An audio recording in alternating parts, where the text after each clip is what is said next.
is this all the beginning of a dystopian hellscape, or is this the dawn of a new era of creativity and productivity? George the Tech. Hey everybody, George the Tech. Oh man, do I have a treat for you guys today. I have a very special guest. Now, I work with voice actors day in, day out, and I love working with them.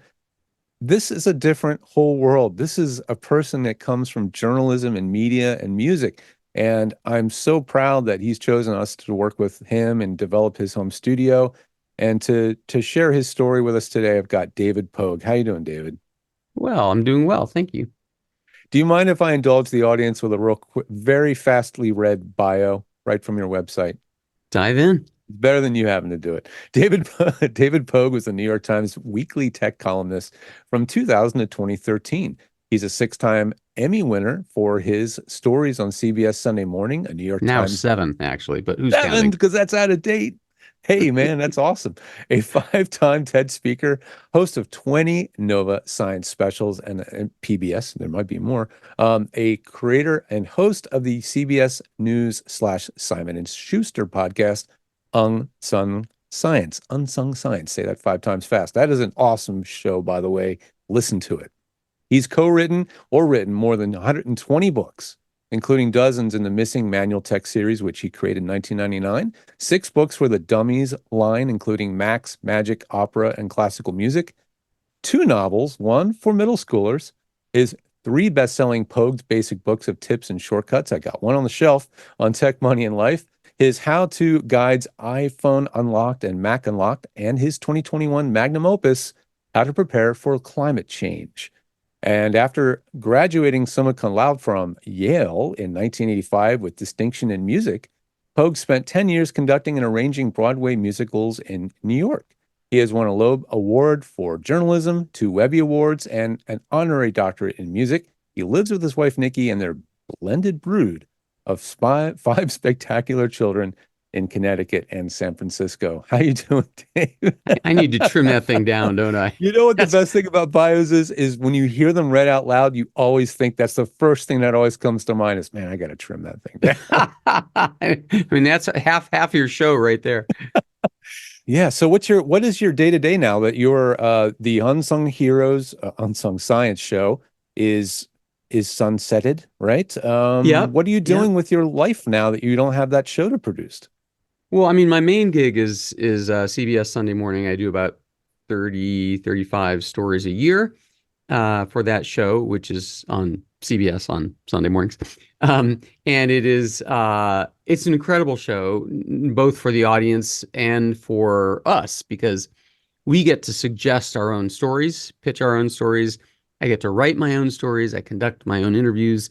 I don't think that happens anywhere else. Like, if you're at 60 Minutes or the Evening News or whatever, they give you assignments and the producer writes the story. And I see. Yeah. So for me as a creative dude and as a writer, it's just pure heaven. And it's, because of the internet, it's also almost a live performance art now, because the minute the show airs, people are online. There's a great Facebook group called Fans of Sunday Morning, where people discuss every story, and you can interact. It's the greatest gig. So that's my main gig. I have a 2-book deal with Simon & Schuster. The first one was the How to Prepare for Climate Change, and now I'm working on the next one, which let me tell you, the wheels of commercial publishing turn very slowly. So they say once I turn in the manuscript, it should be on the shelves in a year. So we're talking to be topical in that world. Christmas 2025 is what we're looking forward to. Yeah, things do move pretty slowly in that world, but it's in a world I haven't entered into myself yet, and I may this year. But tell me a little bit about the background. So, you've had music as a basis of your education and your life for how long did that stint or the career, I should say, really, in music go before journalism and media start to take over your life? I was doing the Broadway thing professionally for 10 years, like right out of college. It's not gone completely by any means. I'm always good. writing new stuff. just got this baby for input. This is the coolest Oh $90 yeah, gadget. It's a wireless MIDI controller, so I can it doesn't need cables to the Mac to enter music. yeah. Um, and it's got built-in speakers, so in a pinch I can use it to play or sing for someone in the living room, whatever. It looks like it's Um, carry-on size. Like it'll it fit in a is. It comes with carry-on a bag. case. It comes with a pedal. So this is interesting. So I found out about this on Facebook. I don't know how far to go back in the story, but all right. So I'll just tell you. So last year I did a story about a singing group in the Windsor Castle in London. It's six people called the Queen's Six. And it came about because the Queen, who has now died, used to say after an evening concert of, classical pieces, she would say, "Haven't you got something lighter? Like a show tune or a jazz standard." So this group of six split off from the main Queen's choir, and we did a story about them. And then shortly after the story aired, they had their world premiere in New York City. I went to their concert. They were great. My wife and I took them out to dinner afterwards. It's only six people. And during this meal, they mentioned, there's a guest apartment at Windsor Castle. And I'm Okay. like, Wow. Yeah. oh my God. And they're like, well, if you're ever in London, I'm like, okay, wait a minute. Wait a minute. Wait a Is minute. it on Airbnb? Can you just go No, on there? no, you got to be a very special guest. And I said, I will write you a custom arrangement of any song you want if you will let my family and me stay there. And they're like, done.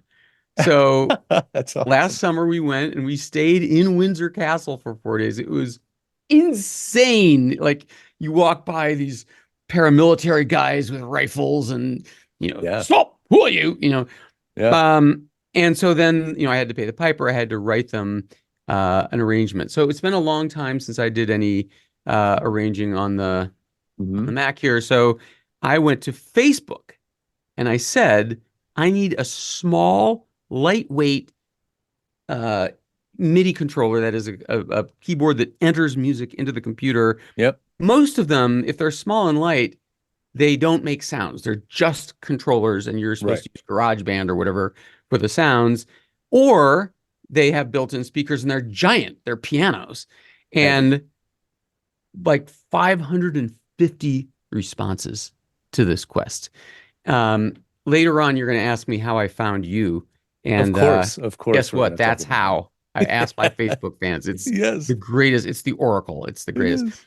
So I just did an arrangement of Video Killed the Radio Star for the Queen's Six, who will be performing it in their 2024 concerts.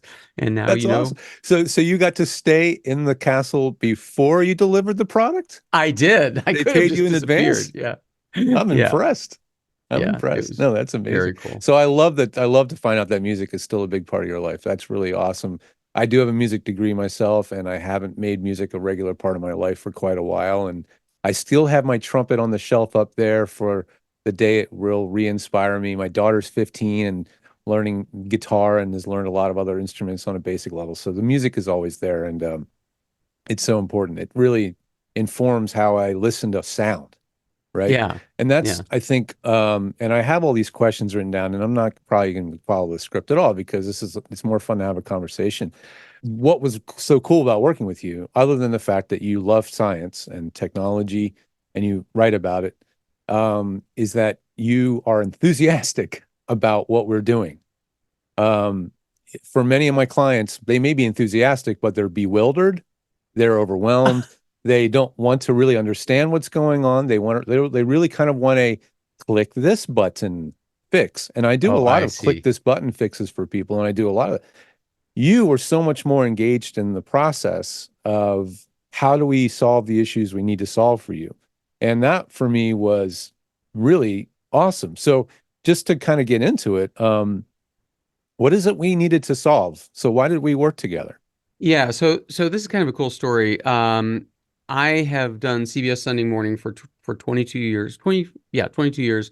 And I had a sound booth in the basement of my house in Connecticut. It was meant to be a wine cellar, just a little like 6 foot by 6 foot concrete box, Hmm. and I glued acoustical foam all over it. I put rugs, I hung stuff on the walls, and I got it to the point where the echo wasn't too bad, and I could do all my own narration from home, like years before any other correspondents were doing that. Most people go to the CBS building on 57th Street in New York, but Right. this way I could just retake a line or rewrite something on the spot. Yeah, and I was saying earlier that I interview voice actors. My clients are voice actors. You're not a voice actor, but you do narration. You do voice over work from home. Yeah, I narrate every story, Yeah. and then this podcast started a couple years ago, Unsung Science, and then I moved because I became an empty nester and moved to a smaller but nicer house in Westchester County of New York, and this it came with this office all ready to go, but super echoey, Sure. and I was not about to like start gluing acoustical foam and nailing blankets to the wall. My wife and I both thought that was a poor idea. So I couldn't understand why most of the news people you hear on TV do not have an ambient echo in their home studios. I mean, I know you like go into your clothes closet with the microphone. I know. But I do it so often that I really wanted something permanent and better. So again, I went to Facebook. Oh, at the time, you may remember, the plan was to buy one of those sound isolation booths. So my Hmm. question was, what sound isolation booth should I get? And that's, I think, what triggered the 500. I think that one had 700 responses. Apparently, everyone's got an opinion about this. It's a Oh yeah, black art sound. I mean, audio. It is a black art, it and is. everything from there's a big contingent of people who said go into the clothes closet. There's a huge contingent of people who said just do it yourself, get some plywood. Easy. Um, there were people who had bought this isolation booths, and each one, of course, loved the one they bought, and you should get this one. Hmm. I even got CBS to agree to pay for the isolation booth. Hmm. But then I started seeing these comments in these hundreds and hundreds of comments like, I mean, an isolation booth is fine if the idea is to cut out traffic noise outside your apartment. That is not my problem here in Westchester County. The problem is room echo. And they said it's not going to help your room echo. In fact, it might be worse because you're in this little enclosed space with hard walls, behind the fabric. So that really worried me. And then there were dozens and dozens and dozens and dozens of people saying you're just gonna have to bite the bullet and treat the room. You're gonna have to put up acoustical panels, and you're gonna have to like put a carpet down and maybe change your mic and da da da. So about five of these people, by way of comment, just put your name. That's it. No. I'd never heard of you, but like five of these people said, just talk to George and he'll get you straightened out. So I contacted you, and I'll tell the folks at home this is what we came up with. There are these beautiful acoustic tiles. They're on the ceiling. They're on the walls behind me. George did a CAD drawing that a 3D movable model of the room where I could see exactly where they should go. They're, as you can see, they're behind the computer. They're everywhere. There's a rug on the floor. Did not finally kill the echo to absolutely zero. Right. So at that point, you recommended a plugin for me that removes the last 5%, and now the sound is so good that the editors at CBS News are like, "What are you using, man? It I love to really hear that. sounds What are you sounds using, man? great." Yeah, so that's When so you that's our impress the story. editors and the producers with your sound from home, it's always a good feeling. Yeah. Um, Yeah. yeah, so yeah, that was the key. I wanted your office to still feel like a nice workspace from home and not feel like a studio. Of course, the panels are kind of they're tip off that we've put something into the room. But at the end of the day, it was to make it a comfortable workspace that you like to be in and you can do your narrations and do everything you do and do your appearances all from one place. And I think that we were able to achieve that. Did you find that you were using the magic plugin sauce on some of the stuff that you were Everything I producing? do, everything I do, I When can did tell you. was it Clarity VX, D It is Clarity Reverb, VX. That's or right.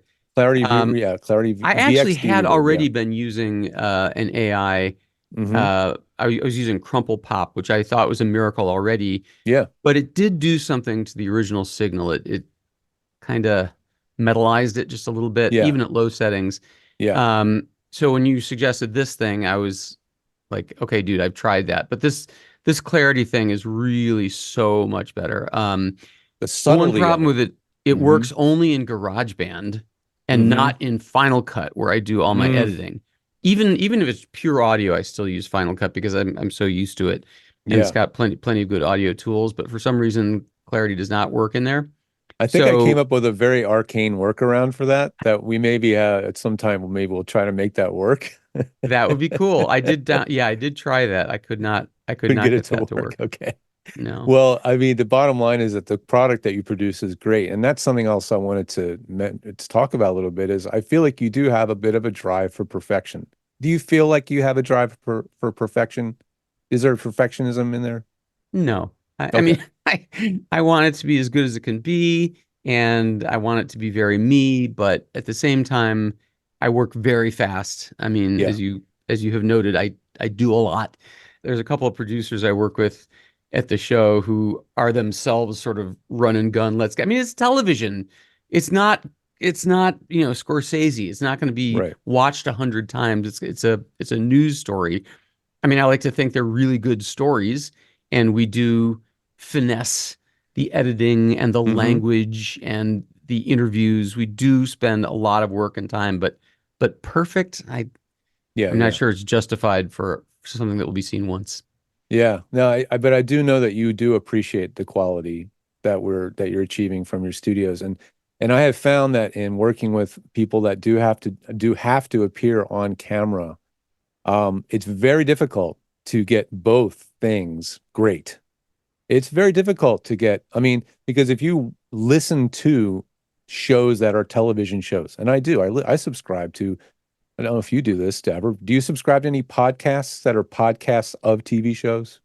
Do you do that at all? I have heard some. Yeah, I went through Yeah. a really good West Wing for a while. Yeah. And so a drama, not like a talk show, I guess, in that case. Oh, I see what you mean. Yeah, Yeah. yeah. If you listen to talk shows or anything that's a video format to show and then podcast format, the podcast format is not great, you know? And it's not just because there's no video, it's because the audio is nowhere near what it should be. And so this thing we're doing here, which we're trying to achieve, is great video and great audio at the same time. You mentioned the on-camera part of it. The other thing I do in this room, since the pandemic, during the pandemic, all our interviews were conducted over Zoom, of course. Since the pandemic, we still will do interviews from home. I interviewed a guy in Munich yesterday, Hmm. from this spot, and like behind the screen here, I have a very nice SLR. I have a wired lavalier mic that goes Hmm. here, and a lens that blurs all that, so it looks Sure. super professional.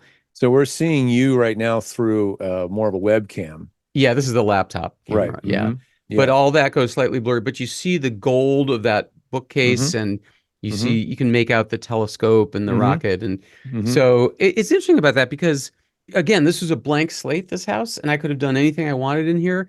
And I spent a lot of time trying to see what is the ultimate Zoom background or the ultimate remote interview background. Is there a standard?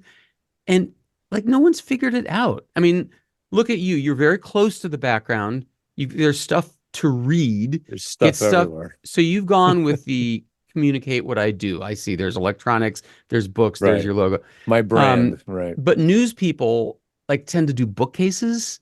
Yeah. I'm like, it's not, it's not, it's paper. It's not I, really I that will say attractive. that there is a truly like actual functional thing to having a big bookshelf directly behind the person, as long as there's a lot of books, is Absorbing it sound. acts as a sound diffuser. So the Yeah. sound will hit that and scatter in a lot of directions and therefore breaking up standing reflections and waves and things like that. So there is some, it's a lot better than when the pandemic started. And I think it was Stephen Colbert was literally sitting in the corridor of his house at one Yeah, point. that's right. Like what a crap show the productions were at the beginning of I would love to just go back and watch some of those from the first month or two of the pandemic. Because boy, were Yeah. they were terrible. It blew my mind how unprepared people, I think, really were to deal with it. And, And as a technologist who works with people in their home studios, I'm, of course, sitting at home on the other side of the TV, screaming at the television. I'm right here. Damn it. I'm right here. I can help I know. you. It was frustrating. It was so frustrating, man. I'll tell you. Oh, I'm But sure. But I mean, what is the pinnacle background? Like, a lot of YouTubers have now gone with like cool LED lighting, under yes. shelf lights, and they Yeah. painted a cool deep blue, and the light is low. That's Yeah. cool, but is that news? I don't know if Yeah. that's like a Yeah. news set. Yeah. So I'm Yeah. I'm still trying to figure out what the set should be for these remote interviews.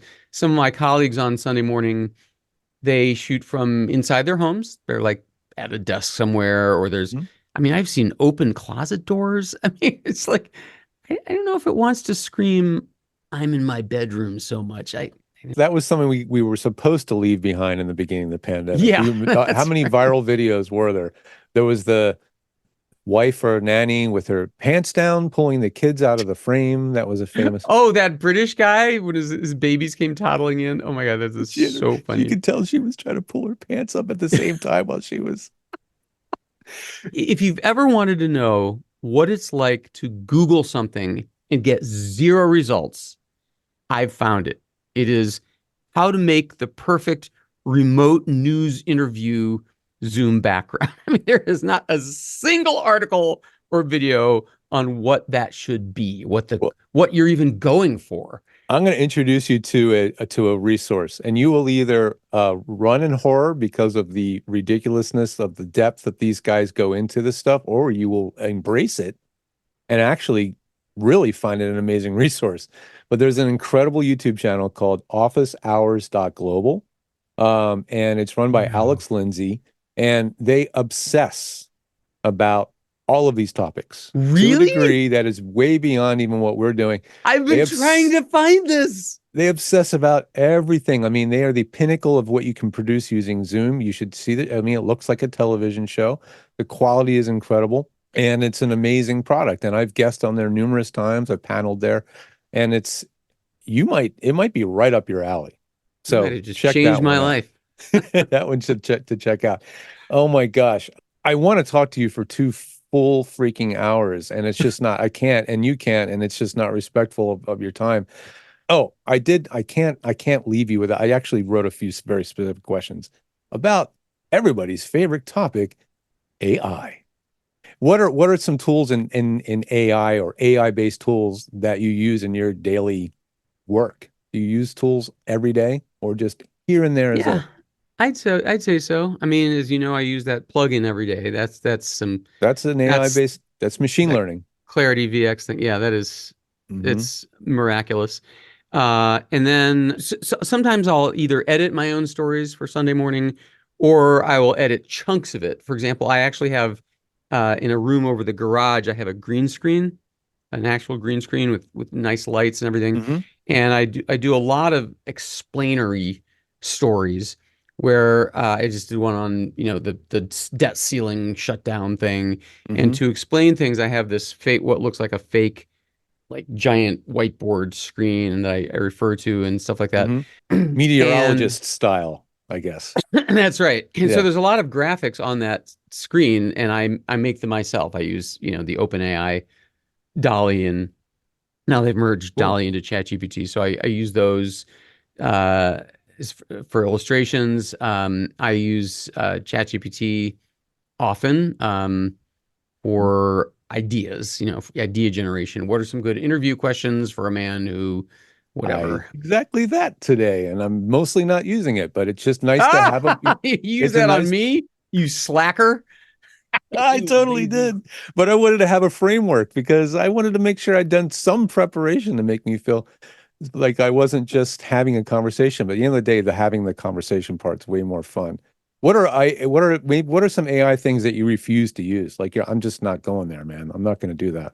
Is there anything? I don't think I'd refuse anything. I mean, I think the bigger question is, is this all the beginning of a dystopian hellscape, or is this the dawn of a new era of creativity and productivity? And obviously nobody knows the answer yet. Um, Yeah. I'm keeping my eye really tightly on the deepfake phenomenon. Um, I Yeah. read, now you can, the point with deepfakes, of course, is that you can generate video and audio of anybody saying or doing anything, even if they never did it. So, When you say for you, I mean literally you. Anybody you, watching this can do anybody, this. that's right. And so, for 10 years, it's been, well, this is the end of news. This is the end of trust. This is the end of politics. This is the end of democracy because, you can make a video of presidential candidate saying, I like to have sex with sheep. And, that guy's finished. But I read the wildest article in the New Yorker a couple months ago that I can't get out of my head. And I would love to know what you and your listeners think about this. He said, don't worry about deepfakes because after tens of thousands of these things have been put out there through several major elections, presidential elections even, there has never been one single case where a deepfake fooled anybody enough to change a vote, change an election. And it's true. There were deepfakes in 2016, there were deepfakes in 2020, but all they did was make news as, ooh, look what you can do with AI. None of the like the Hmm. Nancy Pelosi slowed down video was Mm. not actually an AI thing. Somebody just slowed it down. Yeah. But what I remember from that incident was not, ooh, Nancy Pelosi was drunk. No, what I remember for that incident was, ooh, somebody tried to make Nancy Pelosi drunk. So in this article, the guy says, there's all these Gal Gadot, Wonder Woman porn videos where Mm. they use Hmm. AI to create deep fakes of Gal Gadot doing porn. Sure. But when you see those, your thought isn't, oh my God, she's doing porn now. No, your immediate thought is, oh, somebody put her face on someone else's body and made a fake. Right. Right. So I think that's like by definition, if something is shocking enough to change an election, like I like to tear kittens apart, says Trump or whoever, Right. um, people would not believe it. If it's mild enough to seem realistic, then it won't change anybody's mind. So Yeah. I Okay. don't I know. like that perspective. I mean, I'm not. I don't know if it's accurate. I don't know if I believe it. A number of people I've mentioned this to, including my wife, thinks that's dangerous thinking. But it is true that there hasn't, and there is some stuff in other countries going on. Sri Yeah. Lanka. There are some other situations where deepfakes seem to be interfering with elections, but it hasn't happened here yet. Lawsuit situation. Because I Yeah, know it or there's triggered for me a reaction in that I need to have my own custom chat GPT of my own knowledge base so I can start offering that to people before. I mean, it's not, nobody can stop. I can't stop anybody from using my content that's out there in the public, but at least I have a place for people to go and get my information. Is that something that how did that land with you when that announcement came out at the beginning of the year? on one hand, it doesn't seem fair that OpenAI is profiting from the combined output of every creative person on Earth. On the other hand, it's every creative person on Earth. So, like, what's my share? A tenth of a cent? Yeah. So I'm not sure that's going to go anywhere. I mean, there's a bunch of those lawsuits. Is it of interest of you to have your own chatbot that is of your own intellectual property and provide that to people as a service? I was offered $1,500 plus royalties um, by a company who is making celebrity deepfake voices Yeah, available. So anybody who wants to use my voice for an ad or a sure. business meeting would be able to do so. Yeah. Um, I turned it down just because I don't have any control over what they're having me say. No, you don't. And I've lived long enough to know that internet lynch mobs are no fun. I just didn't want to risk it. But I mean, I'm sure a lot of people are going for it and making a lot of money. How about if every book you've ever written is now consumable by any language on planet Earth? Is that compelling to you? It is. Yeah. Does the technology already exist? Is like, let's say, the Kindle formats of your books, are they already all translatable? Is that already a thing that I don't even know I mean, about? my books are available in, depending on the book, like 15 cloning languages, but weirdly, that technology is not really polished yet. Like we're Right. still at Google Translate level Yes. of making mistakes. So Yeah. I don't know why that is. And I also don't know why transcription by AI is not better than it is. I mean, there's a million companies who will take this conversation and turn it into a text document transcript. Yeah. But they're just full of errors still. I don't know why that's so hard. Letting it transcribe the whole thing, creating an interview format. I may set a multicam edit where it switches cameras, or I might do a split screen. I'm not sure yet. If I'm going to show captions on screen, I will darn sure make sure that the captioning is accurate. If it's not on screen and no one's going to see it, I probably won't give it much thought. But yeah, it's absolutely true. Well, David, we've already talked about where you can be seen, but where's just one place I can point people on the web to just know everything that you're up to? Where do you want to drive people? davidpogue.com is my website, and there is at the top a way to enter your email address, and then whenever I do a story or an episode or a book, you'll get an email notification and a link to it. So davidpogue.com is probably the central place. How did I do today? Did I do okay? You did very well. I think your best move was jettisoning the list of questions. I I can tell tell you, when you. I watch Thank TV you. and I see the reporter clutching a piece of paper, I'm like, oh God, come on. You don't need to clutch a piece of paper for a half-hour conversation with somebody who is inherently interesting. Like, put the paper down, start the conversation going, and then just talk. I could go on. I literally have to go. I have a client who's in the waiting room on Zoom right now. It makes me mad that I have to go. But David, man, this has been awesome. This was a dream to interview you and have you on my little channel. Thank you so much for making the time for me today. Super fun, man. And thanks for fixing my studio. My pleasure. It's what we do. All Take care, man. Thank you. right, take care. Bye.